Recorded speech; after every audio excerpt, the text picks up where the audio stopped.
Pagkatapos niya bininta lahat, tapos bumalik pa? Kahit makapal ang mukha ng kuya mo, sapatin mo pa rin yan. Ang dami-dami yung sinasabi. Akala nyo kung sino kayo. Kuya, pwede ka bang makausap? May sasabihin sana ako sa'yo. Uy, kapatid, ano yon?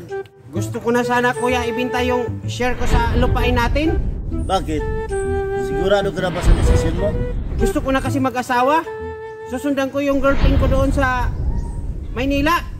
Baka lulukutin ka lang ng girlfriend mo. Mahal na mahal ako nun. Sige, tawagin natin yung kapatid natin. Sana Bakit mga kuya? kapatid natin gusto na mag-asawa. Kaya gusto na niya ibinta yung kanyang share sa lupain. Wala namang problema sa akin mga kuya. Kung ano ang desisyon nyo, susuporta ako. Salamat mga kapatid at naiintindihan nyo ako. Ano mga kapatid, salamat sa inyo ha at naiintindihan nyo ako. Okay, Mang Dodong, mag-ingat ka doon. Okay kuya, mag-ingat ka sa pupuntahan mo. Mauna na ako sa inyo.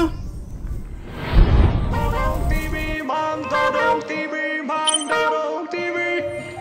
Weird Mang Dodong TV, Dodong TV, Mang Dodong. Sane, di ba tumawag yung kapatid natin doon sa Manila? Ay kuya, hindi naman tumawag sa akin.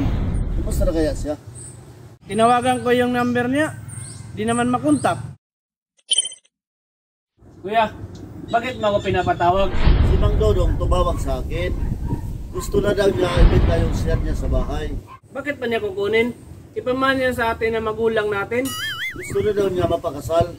Kinuha na nga niya yung parte ng lupa, pati pa sa bahay kukunin niya. Wala na ba siyang balak bumalik dito? Ang sabi niya, hindi na daw siya babalik. Mang Dodong TV, Mang Dodong TV, Mang Dodong TV. Weird Mang Dodong TV, Dodong TV, Mang Dodong TV.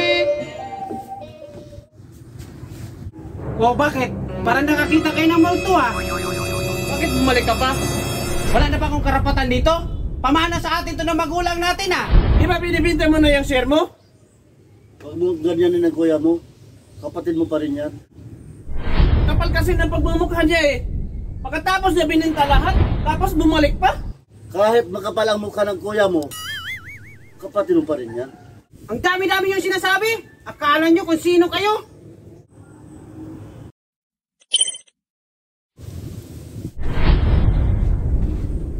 Gusto ko sanang matulog. Ang daming asungot.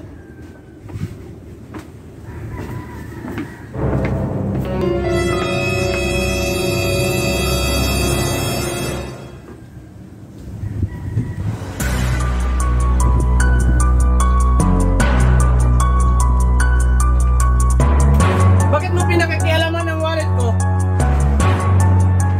Akin yan! Kaya pala palaging kulang-kulang yung pera ko sa wallet kasi kinukuha mo. Magnanakaw ka.